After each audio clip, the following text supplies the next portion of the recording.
rồi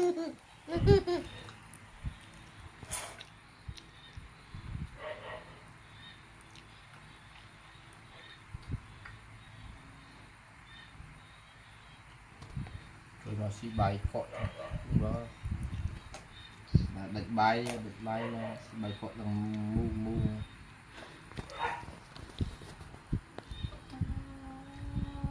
đạch bài á là khi là bài thế này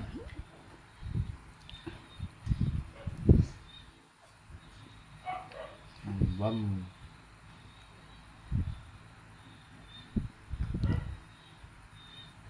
bài nó không được bài sẽ bài cọ cực cực